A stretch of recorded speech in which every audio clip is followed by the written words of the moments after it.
Hey everyone, here's an update on my aquaponic system. It's really early in the morning here today, beautiful brisk November morning. As you can see, changes all around. The sponge gourd plant has gotten really big, come up all the way out here, but what's more exciting is that I've taken half of the shade cloth off. A lot more of it has moved. It was just being held up by a couple of held down by a couple of clay planters up there, but regardless, everything looks fine, and the sponge god looks a touch bit happier since that happened. There's a lot of flowers, flower buds on it now, another flower opening up there. Then there's one right next to it that was open just a day or so ago, and I think my hand pollinated it. See, like by doing that, just rubbing on the petals on the outside so that it would touch the male part of the flower that's inside, is generally giving it a bit of a shake. I do have bees that keep visiting the system, so that's also a good thing. I've got some more flowers up here, some more back behind there, some more flower buds coming along here, some more hiding back here, and some more coming out on the insides there. So really positive growth on that. Hopefully another week or so should show some show some fruiting as well. Ivy's nice and happy reaching up, and the mint which got harvested a few days ago, wound up as some mint chutney. Yeah, so that was an interesting thing. The SLO is now fixed. The leak is gone. It's a little overkill with this stuff. It's steel epoxy. It's called Magic Steel Epoxy, a local Pakistani product. Really did the job really well. So here the plants, the oregano coming along very nicely. The seedling that had been coming up, it lost its two baby leaves, the older ones. The new ones are still around. I don't know what's happened to it. It's just sitting there. I wonder why. It looks pretty stalled. Anywho, here are the basil plants, sweet basil, coming up nice and high, but little pests everywhere. I'm battling them on a daily basis now. So the little basil's coming up nice and slow. Nice oregano and basil smell over here.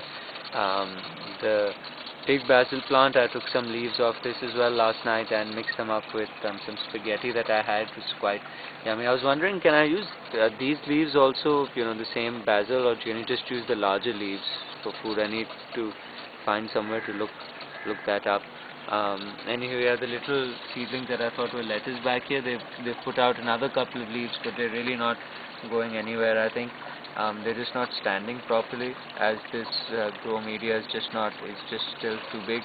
It's just still too big for them, so the plants just aren't being able to stand up and grow properly. They're the little ones anyways. The back from the dead chili plant right there, it's also pretty much stalled, and the leaves aren't as healthy as they were a few days ago. Wonder what's up with that.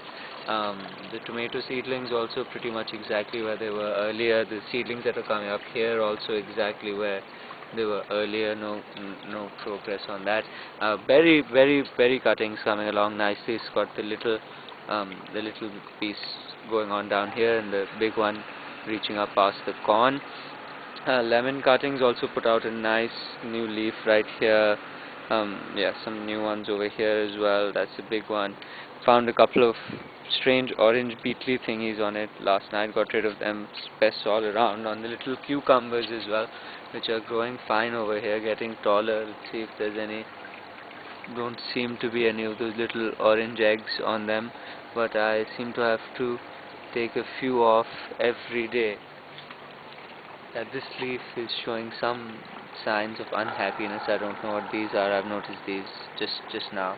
Yeah, so all of them doing okay, getting little bits and taller, but again not growing as fast as they came up. So that's a little strange. The corn supported now seems to be all right. Seems to be about the same. Doesn't look really any different to me. Supported over there by a little tied string. I wonder if this is enough support. The gardener said it was. The third corn is not supported by anything. Yeah, so that's about all that's happened with the plants. Now in the fish tank there's some changes. Because firstly there's a thermometer in there. I don't know how accurate this is. I can't really read it very accurately when it's under water, but like that. But it's about 25-ish degrees in the fish tank. I wonder if that needs to be all the way underwater, but anywho, that's what it says when it's over there. And the big change, well, here's the fish. They're all doing fine. All of them are still there, including the little sucker fish. They all tend to hang out in a bit of a group now, um, hiding there underneath the floating raft. I don't quite know why. Some big changes to the fish tank last night. They spent a while there with low water levels and me mucking about the tank, and it's because I have changed the killer SLO. Yes, this one pipe is responsible for many fish deaths, and it's now making this strange sound. Generally don't mind, lets me know that everything is fine and everything is working the way it should be.